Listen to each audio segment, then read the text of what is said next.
I'm Dan Drake. This is Front Up on Geno TV and Channel 99. Our guest is Kitty Pochman, the Executive Director of the Linda Loring Nature Foundation. Welcome, Kitty.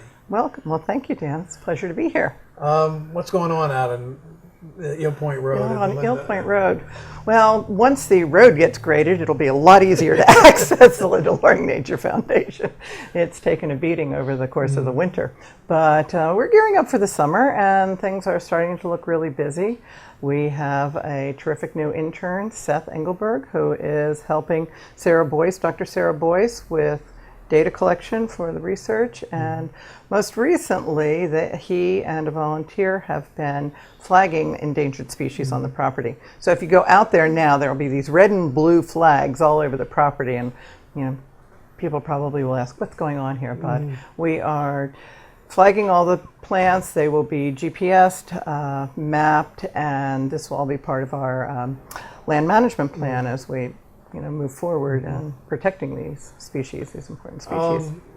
I think I should get this out of the way right at the beginning. I mean, obviously one of the very sad things that happened this winter was the death of Vern Laux, who was the ornithologist at the Linda Loring Nature Yes, Foundation. that was a real tragedy, and we still feel the immensity of his loss, and he brought a lot to the foundation and the work that we did out there. His love of birds certainly encouraged and made people so enthusiastic about birding, and his tagline, "Keep your eyes to the sky," is one that helped people to remember to keep looking out for what is in nature, and because you never know what you might see. It might be a bird, it might be a plant, it might be an insect, but that legacy is with us.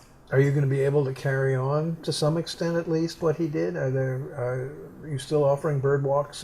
We're still offering bird walks. We're offering them weekly, and Edie Ray, who is a very avid birder and has done a lot of bird research with Conservation Foundation, Mass Audubon, Tuckernuck Land Trust, and is on the board of the Linda Loring Nature Foundation, is leading the bird walks. And when she's not able to, our intern, Seth, who is also a very avid birder, has stepped up, and so we'll continue to do that. So birding will still be a part of it. We're part of the osprey track network. So we have osprey poles that are around the north head of Long Pond, and observing those. They were part of an education program that Dr. Boyce did with the elementary school this summer, or the spring rather, and they were observing the birds, watching their migration from South America up to New England, and we're continuing to participate in that. So birding will always be a piece of what we do. What about the story trail? Tell us about the story trail. The story trail is a lot of fun, and it started out because it's a great way to bring people onto the property. A book is posted along the trail. Children can run along with their parents. It's bilingual, is it not? It's bilingual, and so when we first did it, it was not bilingual, but then we received a grant from the Community Foundation to work with the New School. And the New School students wrote and illustrated the book. And last year was the first year that we did that, and it was translated into Spanish. So it was wonderful. It was this opportunity for a bilingual story on the island. And then we were approached by the community school because they had been doing a similar project in town. But working with the storefronts was not as easy as working outside on a trail in nature. And so we collaborated with them, and now all of our stories are translated. So they're bilingual throughout the year. This is the second year that we worked with the New School, the students at the Nantucket New School, and the new story was just installed last week, and it's another terrific story about cottontail rabbits. And well, these stories are great for kids, up to maybe third grade. They're generally targeted towards younger students who would be out on the trails with their parents, and they can do some of the reading and the parents can do some of the reading. And the illustrations are great. I mean, these first graders at the New School did a terrific job illustrating this book. It's a lot of fun. There are a lot of, not a lot, but there are a number of organizations on the island that also have pieces of land, also have programs, or one or the other educational programs and so forth. How are these coordinated, if they are at all? Well, they're coordinated in different ways. I guess the obvious way is the Nantucket Biodiversity Initiative, which is a collaborative of many of the organizations on the island, some of which do research, some of which protect land, some of which do education. But together we coordinate all of this, and in fact next weekend is this coming weekend is the Nantucket Biodiversity Initiative's our Bio Blitz weekend, I guess is the best way to talk about it. We have a keynote speaker on Friday night at the Athenaeum, and that is in the Great Hall starting at 6:30. There are programs going on throughout the weekend that people can sign up this for. weekend? That's this weekend. You can sign up on the website, Nantucket Biodiversity. Let me just stop here for a minute. Unfortunately, this isn't going to get on before the weekend, so Oh, that's fine. Okay. we won't. Well, all right, but that will have happened. We'll edit it around, don't worry. But the Biodiversity Initiative is the big way that people coordinate. And then there are all these other opportunities for the organizations to collaborate on different research projects, because some people have equipment and other people don't. Some people have staff, other people don't. So everybody works together. And I think it's a very collegial atmosphere and a lot of respect among the different scientists on the island. There's education programs that we coordinate with the Land Council, the Nantucket Land Council, along with research projects that we do with the Conservation Foundation or with the Mariah Mitchell Association. So it's a very collegial opportunity to work together. We happen to have land, and so our programming takes place on our property. And so we're very involved in not just research, but also in education and environmental education, and using that research as a springboard for the opportunity to learn about the environment and learn to love it and protect it. Let's talk about the land for a minute. Sure. It's 88 acres or so. 86 acres. 86 acres, soon to have another 20 added, right? Another 18, yes 18. indeed. Yes indeed. That's coming from the... That's coming from the Nature Conservancy. The Linda Loring Nature Foundation surrounds a piece of land that was purchased by the Nature Conservancy in the mid-90s. And we worked with them to transfer the land to the Linda Loring Nature Foundation. They wanted to make sure that there was a conservation restriction on the property, as there is on our property, and that was just approved by the Board of Selectmen. So the next step will be to actually transfer the deed once that's recorded on the deed. So then we'll have just a little bit over 100 acres, which is a nice piece of land, and it is very special in that much of it is globally endangered habitats, with the coastal heathlands and the sandplain grasslands.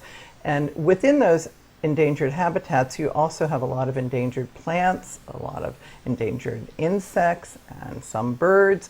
So it's really critical that these habitats are protected. In terms of these, the endangered species that are there, you're in the process, I gather, of recording them, from what you said before, of those, at least of the plants. Plants. Will you get into the same thing with the insects? And Some of that work was done by the Land Council as they were preparing to purchase the conservation easements on the properties.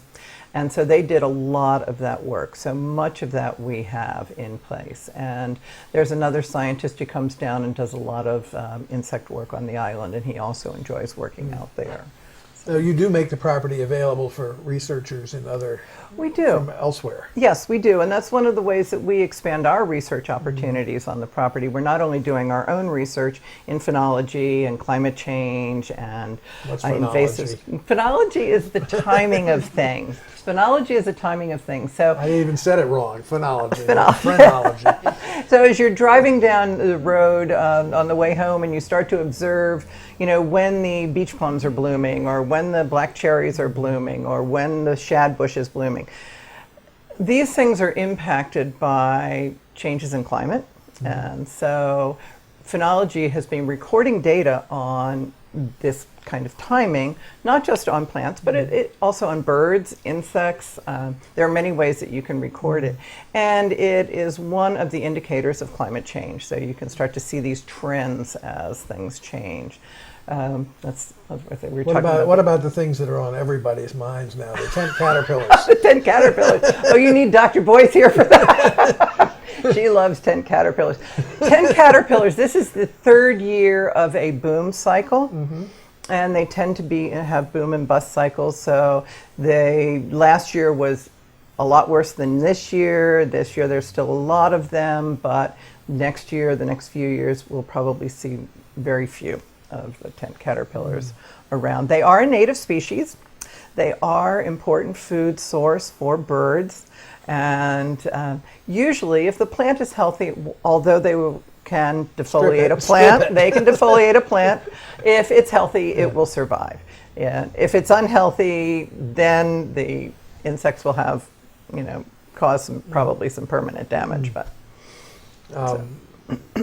so it sounds like you're trying to strike a balance between sort of the scientific activity and the public access to the land. Is that the case, really? Well, it is, and it's a way to bring people into the world of science and the world of nature and get them enthusiastic about what's happening on our island, which helps connect them to what's happening nationally, globally.